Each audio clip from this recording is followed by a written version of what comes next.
Next is condition of nuclear stability against beta decay. तो जो हमारे पास लिक्विड ड्रॉप मॉडल है वो हमारी हेल्प करता है एक रिलेशनशिप इस्टेब्लिश करने के लिए, और उस रिलेशन से हमें पता चलता है कि कोई न्यूक्लियस अपने मोस्ट स्टेबल आइसोबार से कितना दूर है। तो हमारे पास जो आइसोबार होते हैं, आइसोबार ऐसे हमारे पास न्यूक्लियाई हम बोल सकते हैं जिनका कि मास नंबर सेम होता है। तो अब ऐसे आइसोबार के सेट को अगर हम देखें तो उसमें हमारे पास बहुत सारे न्यूक्लियस होते हैं जिनका मास नंबर तो सेम रहेगा लेकिन एटॉमिक नंबर वहाँ पे डिफरेंट होगा। तो उनमें जो मोस्ट स्टेबल आइसोबार हमारे पास होगा वो उससे जो पर्टिकुलर न्यूक्लियस है वो कितना दूर है, तो वो हम देखते हैं लिक्विड ड्रॉप मॉडल की हेल्प से। और पहले हम देखेंगे कि हमारे पास जो condition of nuclear stability against beta decay है कि जब बीटा डीके होता है तो उस बीटा डीके के केस में हम डिफरेंट आइसोबार के केस में न्यूक्लियर स्टेबिलिटी चेक करते हैं। और बीटा डीके मैंने डिस्कस किया था ऑलरेडी कि हमारे पास इलेक्ट्रॉन और पॉजिट्रॉन किसी न्यूक्लियस से निकलते हैं, उसको हम बीटा डीके बोलते हैं। लेकिन बोलता है कि हमारे पास अगर हम एक फैमिली लेते हैं आइसोबार्स की, तो उस आइसोबार्स की फैमिली में जो मास नंबर होता है, जो मास होता है वो स्लाइटली डिफ़र करता है एक आइसोबार से दूसरे बार में। बोलता है which shows A parabolic dependence on the atomic number Z. तो मास जो होते हैं वो हमारे पास डिफरेंट जो आइसोबार होते हैं उसके अकॉर्डिंग होते हैं, और जो आइसोबार है तो उनका तो मास नंबर सेम होता है लेकिन एटॉमिक नंबर डिफरेंट होता है। तो इसलिए जब जब हमारे पास जो जेड चेंज होगा तो जो हमारे पास डिफरेंट आइसोबार हैं उनके मास में स्लाइट डिफरेंस हमारे पास होगा। तो हम क्या करते हैं कि उन आइसोबार्स के मास और जेड के बीच में रिलेशनशिप देखते हैं, और जब हम इस रिलेशनशिप को देखते हैं तो वो हमारे पास एक पैराबोलिक फॉर्म में हमें इन्फॉर्मेशन मिलती है कि जब आपका जेड इंक्रीज़ होगा तो मास पहले तो हमारे पास जो डिक्रीज़ होगा लेकिन फिर हमारे पास इंक्रीज़ होगा, और जो मोस्ट स्टेबल आइसोबार होता है उसका जो हमारे पास मास होगा दैट विल बी मिनिमम। तो ये हम बात करेंगे बीटा डीके जब हमारे पास होगा। तो जैसे कि हमें पता है कि according to liquid of model हमारे पास जो मास ऑफ न्यूक्लियस होता है वो Z M P plus A minus Z M N minus 1/c² A B minus A S. तो ये हमने ऑलरेडी किया हुआ है। तो होता है कि हम क्या करते हैं कि मान लो जो हैवी न्यूक्लियस है उनके लिए जेड माइनस जेड जो है जेड के बराबर ले लेते हैं, क्योंकि हैवी न्यूक्लियस के केस में अगर ज़्यादा एटॉमिक नंबर है तो Z-1 को हम जेड ही ट्रीट करते हैं। तो ये भी हमने थोड़ा सा डिस्कस किया था। तो अगर हम ऐसा करते हैं तो मास ऑफ न्यूक्लियस हमारे पास कितना बनेगा MaZ। यहाँ पे Z इंटू Z- की जगह हम सिंपली Z² करेंगे, क्योंकि Z-1 भी Z है। तो Z² यहाँ पे करते हैं, और N यहाँ पे हम लेते हैं A-Z, क्योंकि ये होता है N+Z। तो N हम लेंगे यहाँ पे A-Z।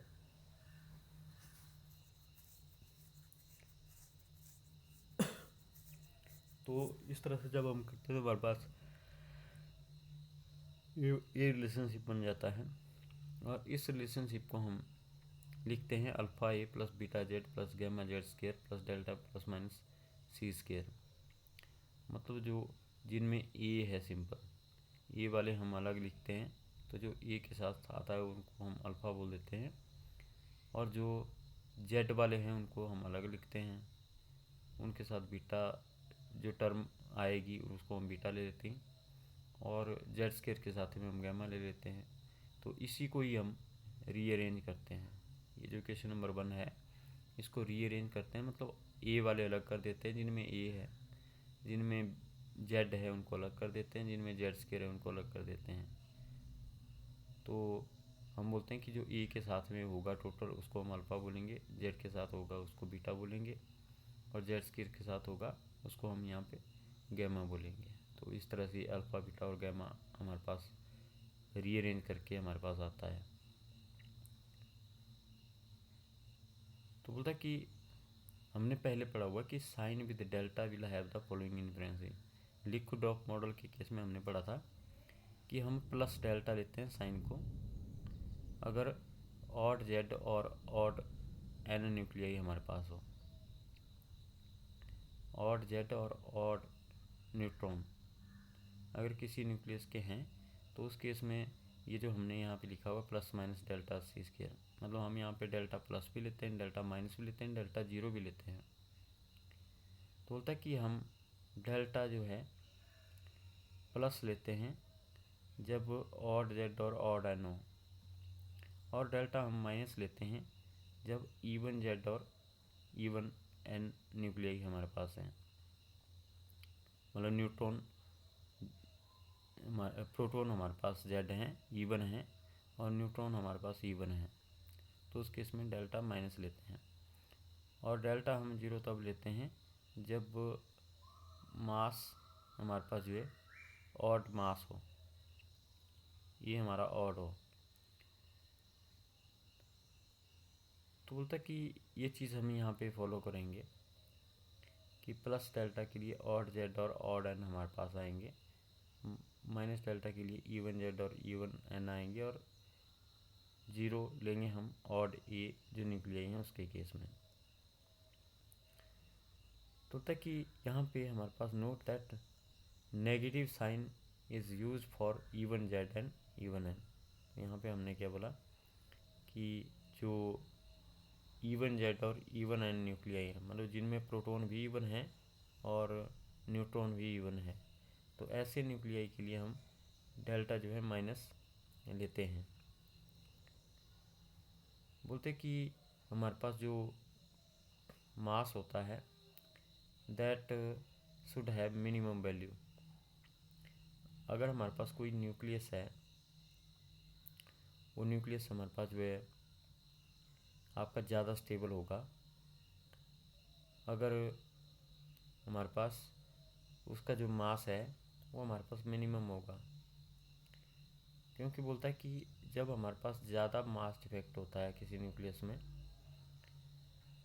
मास मिनिमम होने का मतलब कि यहाँ पे मास डिफेक्ट हमारे पास से ज़्यादा होगा, और जहाँ पे ज़्यादा मास डिफेक्ट हमारे पास होगा इसका मतलब क्या होगा कि वहाँ पे जो जितने मास में हुआ वो इंक्रीज करेगा उस न्यूक्लियस की बाइंडिंग एनर्जी को। अब मास में डिफेक्ट होने की वजह से बाइंडिंग एनर्जी इंक्रीज होगी, तो हम बोलेंगे कि वो न्यूक्लियस हमारा जो ज़्यादा स्टेबल उस केस में होगा। तो होता है कि for a fixed value of A when MAZ is plotted against Z we get a parabola because this equation is quadratic। तो हम क्या करते हैं कि किसी एक पर्टिकुलर ए की वैल्यू के लिए, मतलब मास नंबर हम कोई सिलेक्ट कर लेते हैं, उस केस में हम MAZ और Z का ग्राफ यहाँ पे बनाते हैं, तो ग्राफ हमारे पास एक पैराबोला आता है। वो क्यों ऐसा है हमारे पास, अभी हमने क्या बोला, जो इक्वेशन नंबर 2 है कि MAZ हमारे पास है alpha A plus beta Z plus gamma Z square plus minus delta by C square. तो हम क्या करते हैं, इस मास का जेड के साथ में वेरिएशन देखते हैं, और यहाँ पे आपको पता है कि ये जो राइट साइड वाली इक्वेशन है ये पैराबोलिक फॉर्म की है। Alpha A plus beta Z plus gamma Z square, मतलब क्या हुआ, gamma Z square plus beta Z plus alpha A, ये हमारे पास क्वाड्रेटिक होती है। और अल्फ़ा ए के साथ में plus minus delta by C square को हम ए की टर्म ट्रीट कर सकते हैं, जिसको हम क्या बोलते हैं, सी। तो ये हो गया A X square plus B X plus C. तो हम एक क्वाड्रेटिक इक्वेशन का प्लॉट बना रहे हैं एम ए जेड का। और जो क्वाड्रेटिक इक्वेशन होती है नॉन लीनियर होती है, और उसका जो ग्राफ होता है वो हमारे पास पैराबोला होता है। तो इसलिए एम ए जेड मतलब एम ए जेड मतलब हम क्या करेंगे, आइसोबार्स के लिए ये ग्राफ यहाँ पे बना रहे हैं। और उस केस में, आइसोबार्स के केस में जो ए है वो हमारे पास सेम रहता है। तभी यहाँ पे बोल रहे हैं कि हमारे पास for a fixed value of A M A Z is plotted against Z. तो हमारे पास आइसोबार्स का एक ग्रुप है जिसमें कि ए हमारे पास सेम है।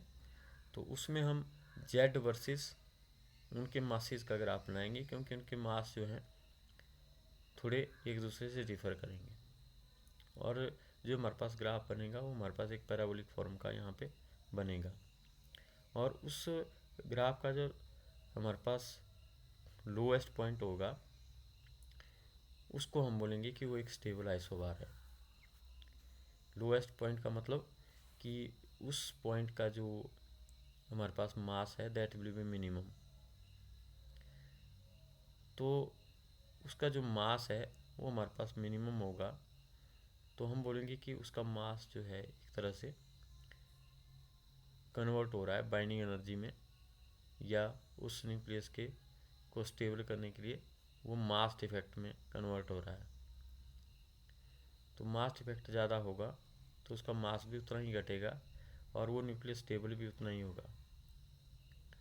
तो इसलिए जो हमारे पास एम ए जेड और जेड का ग्राफ होता है उसमें एम की जो मिनिमम वैल्यू है किसी पर्टिकुलर जेड पे, तो वहाँ से हमें इंफॉर्मेशन मिलती है कि वो न्यूक्लियस जो है उस आइसोबैरिक ग्रुप में सबसे स्टेबल हमारे पास जो है एलिमेंट है।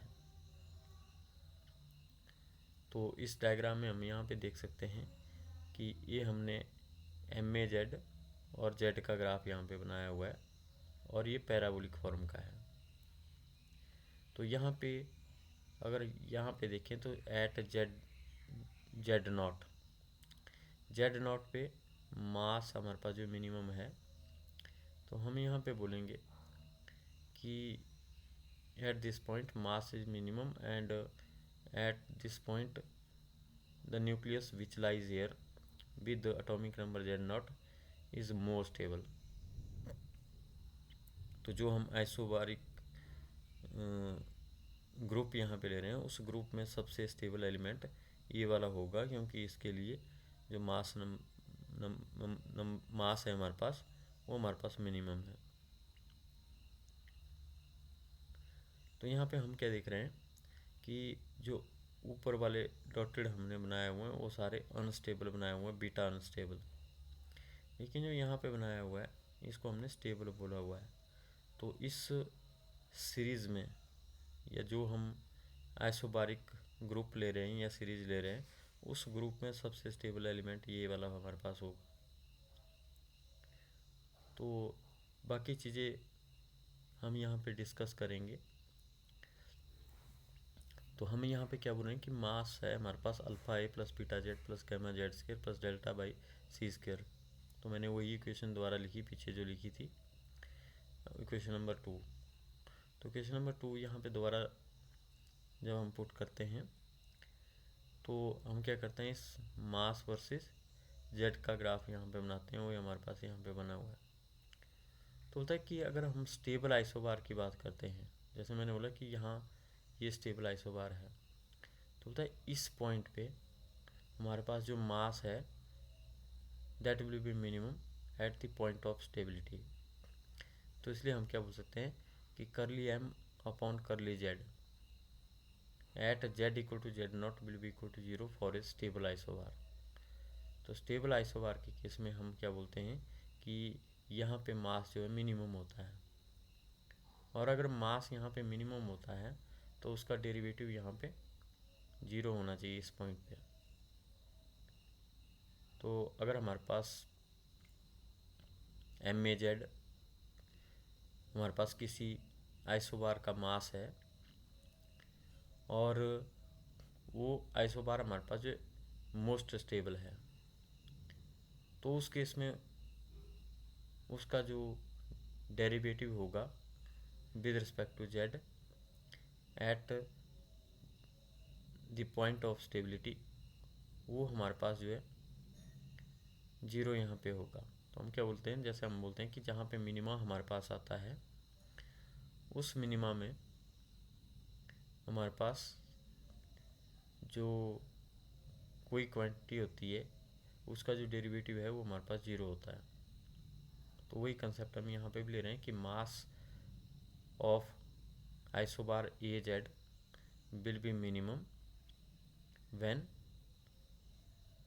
derivative of mass at this point will be 0। हम क्या बोलते हैं, there will be no change in mass beyond this.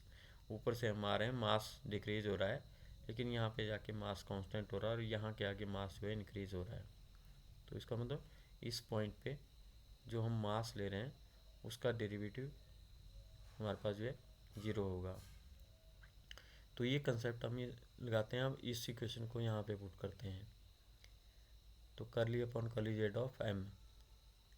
तो जब हम इसका डेरिवेटिव लेते हैं तो डेरिवेटिव हमारे पास यहाँ पर आता है beta plus 2 gamma Z not equal to 0। तो हम यहाँ पे कैसे डेरिवेटिव लेते हैं, 2 गामा जेड प्लस बीटा, क्योंकि इसमें जेड है नहीं और इसमें जेड है नहीं, तो दो ही हमारे पास बचेंगे, एक 2 गामा जेड है और एक बी जेड। तो बीटा प्लस 2 गामा जेड, लेकिन हम बोल रहे हैं कि ये 0 होता है at Z equal to Z not. मतलब जब इसमें हम जेड की वैल्यू जेड नॉट पुट करेंगे तो ये 0 के बराबर होगा। तो जो डेरिवेटिव हमारे पास आया है वो हमारे पास आया 2 gamma Z plus beta Z, लेकिन ये 0 होगा हमारे पास जेड हम जब जेड नॉट लेंगे, तो इसलिए बीटा हमारे पास आएगा -2 गामा जेड नॉट। तो इस वैल्यू को हम यहाँ पे इक्वेशन नंबर 3 बोल देते हैं, और इस बीटा की ज़रूरत हमें आगे पुट करने के लिए पड़ेगी। तो बोलते हैं कि जब हम इक्वेशन नंबर 2 में हम जो है जेड की जगह जेड नॉट पुट करते हैं, तो इक्वेशन नंबर 2 में जेड की जगह, तो इक्वेशन नंबर 2 कौन सी है, ये वाली। और इस इक्वेशन में हम जेड को जेड नॉट लिखते हैं, तो ये इक्वेशन हमारे पास जो चेंज हो जाएगी, ये हमारे पास क्या बनेगी, MA Z nought alpha A plus beta Z not plus gamma Z not का square plus minus delta by C square. तो इस इक्वेशन को हम जो है बोल देंगे इक्वेशन नंबर 4। तो फिर हम बात करेंगे जो हमारे पास डिफरेंट केस है कि A ऑड है, A इवन है, जो हमने पहले यहाँ पे डिस्कस किए हैं डेल्टा के लिए। डेल्टा के लिए हमने क्या बोला था कि ये जो डेल्टा है ये प्लस डेल्टा होगा और जेड ऑन एन के लिए, माइनस डेल्टा होगा इवन जेड इवन एन के लिए, और 0 होगा इन। तो ये केस हम आगे डिस्कस करेंगे। तो बोलता है कि व्हेन ए इज ऑड, तो जब किसी न्यूक्लियस का मास ऑड होता है, मास नंबर, किसी न्यूक्लियस का मास नंबर ऑड होता है, तो उस केस में डेल्टा हम 0 लेते हैं। तो जब डेल्टा 0 लेंगे तो जो अभी हमने इक्वेशन नंबर 4 निकाली और जो इक्वेशन नंबर 2 थी उनमें हम डेल्टा की वैल्यू 0 पुट कर देंगे। तो इक्वेशन नंबर 2 में डेल्टा हम 0 ले लेंगे, तो यहाँ पे क्या बचेगा, alpha A plus beta Z plus gamma. तो ये इक्वेशन क्या होने की, MA Z alpha A plus beta. तो वही हमने यहाँ पे लिखी हुई है कि जब आप डेल्टा 0 लेते हैं तो इक्वेशन नंबर 2 बनती है MA Z equal to alpha A plus beta Z plus gamma Z. और इक्वेशन नंबर 4 जो बनेगी वो हमारे पास बनेगी MA Z not alpha A plus beta Z not plus gamma Z not square. तो ये दो इक्वेशन हमारे पास बनी। तो अब बोलता है कि इन दोनों इक्वेशनों में हमने बीटा की वैल्यू पुट करनी है, जो बीटा हमने यहाँ पे निकाला, जो कंडीशन ऑफ मिनिमा से हमने बीटा की वैल्यू निकाली -2 गैमा जेड नॉट, वो अब हमने यहाँ पे जो इक्वेशन नंबर 5 और 6 आई इनमें पुट करनी है। तो हमारे पास बनेगी अल्फ़ा है, लेकिन बीटा है -2 गैमा जेड नॉट, और आगे है Z plus gamma Z square, और 6 में भी बीटा की वैल्यू पुट करेंगे तो वो हमारे पास आ जाएगी -2 gamma Z not plus gamma, लेकिन ये हमारे पास क्या हो गया 2 गैमा जेड नॉट स्क्वायर और ये हो गया गैमा जेड नॉट स्क्वायर, तो माइनस से और प्लस, तो ये हमारे पास जाएगा minus gamma Z not square, क्योंकि ये दोनों सेम चीज़ यहाँ पे बन जाएगी। तो ये हमारे पास होगी इक्वेशन नंबर 8, और 7 हमने यहाँ पे लिखी हुई है सेम। तो होता है फिर हम क्या करेंगे, 8 में से 7 माइनस करेंगे। तो जब 8 में से 7 माइनस करेंगे तो हमारे पास ये इक्वेशन आपके पास बनेगी -2 gamma Z not Z plus gamma Z square plus gamma Z not square. लेकिन बोलता है कि ये हमारे पास एक स्क्वायर वाली टर्म होती है, किसका, गैमा तो सभी में है, गैमा कॉमन ले लो, तो ये हमारे पास बचता है जेड माइनस जेड नॉट का होल स्क्वायर।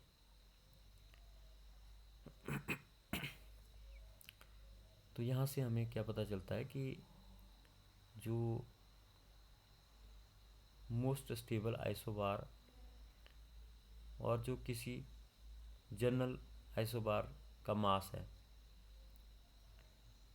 क्योंकि हमारे पास जो मास है वो किसी भी आइसोबार का हम यहाँ पे इसको ले रहे हैं, लेकिन ये जो है ये है mass of most stable isobar, या जहाँ पे z equal to Z not है। तो यहाँ पे हम क्या करते हैं कि इनके बीच में कितना डिफरेंस है, होता है मोस्ट स्टेबल आइसोबार और जो हमारे पास कोई भी आइसोबार है उस स्टेबिलिटी से थोड़ा दूर, बोलता है उनका डिफरेंस किस पे डिपेंड करता है, वो डिपेंड करता है कि हमारे पास z माइनस जेड नॉट का होल स्क्वायर कितना है। तो एटॉमिक नंबर के हिसाब से ही हमारे पास जो आइसोबार्स हैं वो आपके स्टेबल या अनस्टेबल हमारे होंगे। और हमारे पास इसका दूसरा केस है कि जब हम ए इवन लेते हैं, मतलब जब both Z and N are odd, तो अब ए इवन दो तरीके से होगा हमारे पास, ए इवन होगा या जेड या एन अगर दोनों ही ऑड होंगे तो भी ए इवन होगा, क्योंकि हमें पता है कि ए होता है एन प्लस जेड। तो अगर जेड 3 है एन 5 है तो वो हमारे पास 8 होता है, अगर जेड 5 है एन 7 है तो हमारे पास 12 होता है। तो मतलब दोनों ही ऑड होंगे तो भी ये इवन होगा, अगर दोनों ही इवन होंगे तब भी ये इवन होगा। तो हम पहला केस लेते हैं कि जब ए इवन होगा, मतलब जेड भी ऑर्डर ले लेते हैं एन भी ऑर्डर ले लेते हैं। तो बोलता है इसलिए जो हमने इक्वेशन नंबर 2 लिखी है जिसमें कि alpha A plus beta Z plus gamma Z square है, तो वहाँ पे जो साइन है वो हम प्लस डेल्टा ले लेंगे। तो जैसा मैंने बताया था कि अगर दोनों ही हमारे पास ऑड हैं तो हम इसको प्लस डेल्टा लेंगे, ऑड जेड और ऑड एन के लिए इक्वेशन नंबर 2 में जो डेल्टा है उसको हम प्लस डेल्टा यहाँ पे ले लेंगे। तो इसलिए यहाँ पे plus delta by C square हमारे पास आया। और फिर हम क्या करते हैं कि इस इक्वेशन में जेड को जेड नॉट पुट करेंगे। तो जेड को जेड नॉट पुट करेंगे तो हमारे पास यहाँ पे M A Z not equal to alpha A plus beta Z not plus gamma Z not square minus delta by C square. लेकिन बोलता है यहाँ पे तो साइन है प्लस, लेकिन अब हमने जब जेड को जेड नॉट पुट किया तो यहाँ पे हम इसको माइनस ले रहे हैं। बोलता है ऐसा इसलिए है क्योंकि for most stable isobar z equal to Z nought M में Z nought should have minimum value. तो मोस्ट स्टेबल आइसोबार के लिए इस एम में जेड नॉट की मिनिमम वैल्यू होनी चाहिए, लेकिन अगर हम यहाँ पे प्लस साइन लेते तो ये सारा ऐड होके हमारे पास एक मैक्सिमम वैल्यू आनी। तो इसको मिनिमम बनाने के लिए हम यहाँ पे माइनस डेल्टा जो है लेते हैं। तो जब हम यहाँ पे माइनस डेल्टा लेंगे और ये हमारे पास यहाँ पे दो इक्वेशन बन गई 10 और 11। तो अब हम यहाँ पे बीटा की वैल्यू होगी इनपुट करेंगे जो हमने पहले निकाली है 10 में भी और 11 में भी। तो हमारे पास जो नई इक्वेशन बनेगी वो यहाँ पे एम ए जेड और एम ए जेड नॉट। तो हमने सिंपल इनमें इस 10 में भी बीटा की वैल्यू पुट की और 11 में भी बीटा की वैल्यू पुट की। तो हमारे पास नई इक्वेशन यहाँ पे बन गई M A Z equal to alpha A minus 2 gamma Z nought और M A Z not equal to alpha A minus 2 gamma. तो इसको अगेन रीअरेंज किया, सेम टर्म है। तो ये हमारे पास alpha A minus gamma Z nought minus delta by C square. तो अब हम क्या करेंगे, जो 12 है और 13 है, तो 12 में से 13 को माइनस करेंगे अगेन जैसा पहले किया। तो इसको माइनस करेंगे तो हमारे पास यहाँ पे इस तरह से हमने माइनस किया तो कुछ चीज़ें यहाँ पे कट जाएगी, अल्फ़ा ए से अल्फ़ा ए यहाँ पे कट जाएगा और जो हमारे पास प्लस डेल्टा है ये भी प्लस हो जाएगा और गैमा जेड स्केयर यहाँ पे है हमारे पास, लेकिन यहाँ पे गैमा जेड नॉट स्केयर है। तो जो कटता है उसको हम काटेंगे, बाकी जो रह गया वो यहाँ पे हमारे पास रहेगा gamma Z minus Z not का होल स्केयर। क्यों? क्योंकि यहाँ पे ये जो हमारे पास बनेगा ये -2 गैमा जेड नॉट और ये गैमा जेड नॉट का स्केयर और ये हमारे पास गैमा जेड स्केयर। तो ये जेड माइनस जेड नॉट का होल स्केयर बचेगा और साथ में हमारे पास जो है +2 डेल्टा बाई सी स्केयर बचेगा। तो इसलिए ये हमारे पास आया। तो बोलता है कि ये जो इक्वेशन है this equation is valid for both N और जेड आर ऑड। तो हमने बोला कि जब हमने एन और जेड को ऑड लिया तब हमारे पास ये इक्वेशन यहाँ पे बनेगी। और फिर इसका दूसरा केस है कि ए इवन ही हमने लेना है, लेकिन इस केस में जो जेड और एन है वो दोनों ही इवन लेने हैं हमने। तो ए इवन कब होगा, या तो जेड और एन दोनों ऑड होंगे या जेड और एन दोनों इवन होंगे। तो हम दूसरा कह लेते हैं कि जेड और एन दोनों इवन है। तो अब जब हम जेड और एन दोनों इवन लेते हैं तो डेल्टा की वैल्यू यहाँ पे हमने लिखी हुई है कि जब हम दोनों जेड और एन इवन लेते हैं तो डेल्टा की वैल्यू हम माइनस लेते हैं। तो इसलिए अब हमने ये मास ऑफ द इसमें यहाँ पे डेल्टा हमने माइनस लेना है। तो जब हम यहाँ पे माइनस लेंगे तो ये हमारे पास माइनस आएगा और फिर हम इसी इक्वेशन में जेड को जेड नॉट पुट करेंगे। तो जेड को जेड नॉट पुट करेंगे तो एक हमारे पास M A Z not equal to alpha A plus beta Z not plus gamma Z not का square minus delta by C square हमारे पास बन जाएगा। और ये जो दोनों इक्वेशनें आई इन दोनों में अगेन हम बीटा की वैल्यू पुट करेंगे जो हमने निकाली हुई है। तो बीटा की वैल्यू पुट करने से हमारे पास ये दोनों इक्वेशन ये बन जाएगी। अब बोलता है अगेन हमने क्या करना है कि इसमें से इसको घटाना है, क्योंकि ये है मोस्ट स्टेबल आइसोबार का मास और ये कोई भी आइसोबार हमारे पास हो सकता है। तो इन दोनों को हम माइनस करेंगे तो हमें पता चलेगा कि मोस्ट स्टेबल आइसोबार का मास से कोई न्यूक्लियस कितना दूर है, मतलब अपनी स्टेबिलिटी से कितना दूर है। तो माइनस करेंगे तो यहाँ पे हमारे पास ये यहाँ पे बचेगा गैमा इंटू जेड में। तो यहाँ पे minus delta by C square है, यहाँ पे प्लस डेल्टा बाई सी, तो ये कट जाएगा और बाकी जो बचेगा हमारे पास वो gamma into Z minus Z का स्क्वायर यहाँ पे बचेगा। तो इसलिए हम क्या बोलेंगे कि जो इवन इवन न्यूक्लियाई होते हैं जिनमें प्रोटॉन भी इवन है इवन में, तो उनमें भी हमारे पास मास में जो डिफरेंस है किसी आइसोबार से और किसी स्टेबल आइसोबार के बीच में, वो भी gamma into Z minus Z not square हमारे पास होता है। तो ये हमें बताता है कि how far is the nucleus A Z, ऐसा न्यूक्लियस जिसका मास ए जेड है, सॉरी ऐसा न्यूक्लियस जो हमारे पास जिसका मास नंबर ए है और एटॉमिक नंबर जेड है, वो स्टेबल न्यूक्लियस या stable isobar A Z not से कितना दूर है, वो हमें इस इक्वेशन से यहाँ पे पता चल रहा है।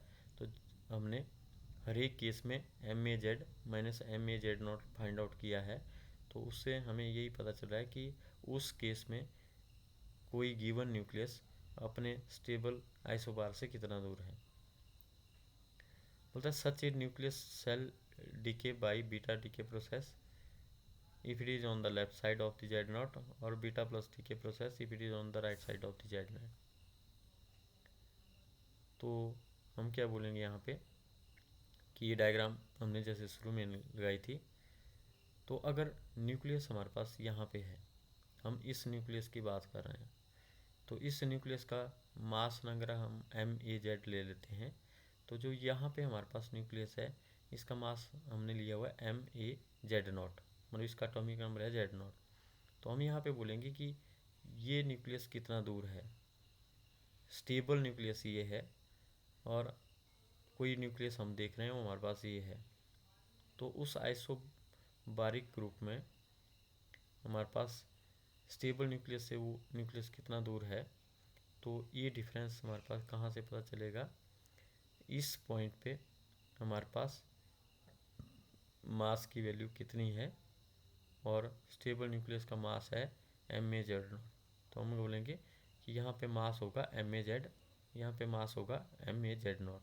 तो मास में तो इतना डिफरेंस होगा दोनों में, लेकिन अगर हम यहाँ पे जेड का डिफरेंस देखेंगे तो यहाँ पे जेड ये वाला देखना है हमने, यहाँ पे जेड ये वाला देखना है, तो हम जेड नॉट का डिफरेंस भी यहाँ पे निकाल सकते हैं। और हमने ये बोला है कि ये मास का न्यूक्लियस मास में डिफरेंस हमारे पास आता है, जो अभी हमने फाइंड आउट किया वो हमारे पास आता है gamma into Z minus Z not का स्क्वायर। तो बोलता है कोई न्यूक्लियस हमारे पास स्टेबल बनेगा जब कोई न्यूक्लियस उस जिसका एटॉमिक नंबर जेड है और उसका एटॉमिक नंबर बनेगा जेड नॉट। मतलब ये हमारे पास हमें बीटा माइनस डीके के केस में भी देखने को मिलता है, क्योंकि बीटा माइनस डीके में क्या होता है, न्यूक्लियस का एटॉमिक नंबर एक से इंक्रीज हो जाता है। तो न्यूक्लियस पहले यहाँ पे था, इसका एटॉमिक नंबर मान लो आपका 5 था, लेकिन जब ये यहाँ पे पहुँचेगा तो इसका एटॉमिक नंबर हमारे पास 6 हो जाएगा।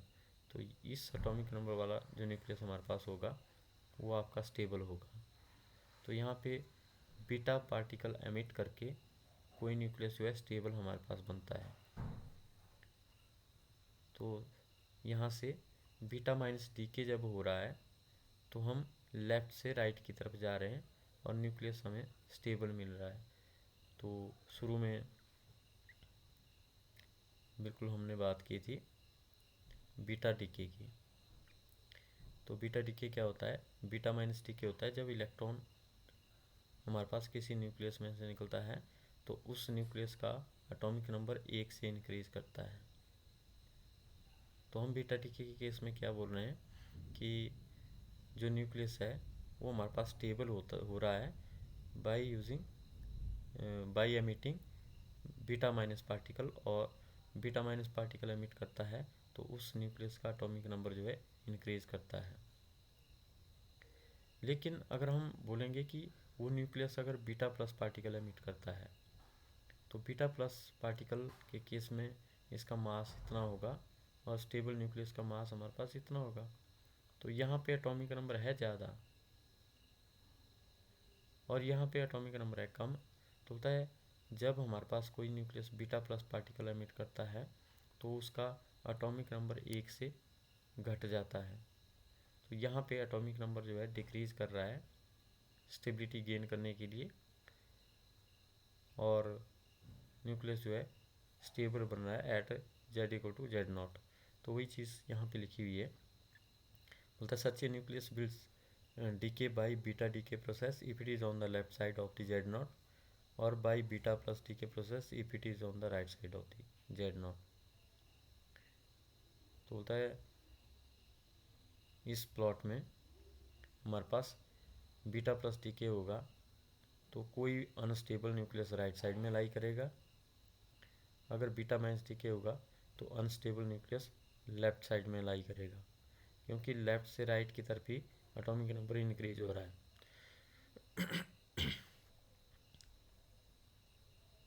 तो इस तरह से ये चीज़ यहाँ पे डिस्कस की हुई है। फिर हम देखेंगे nuclear stability against alpha decay. ये हमने देखी nuclear stability against beta decay.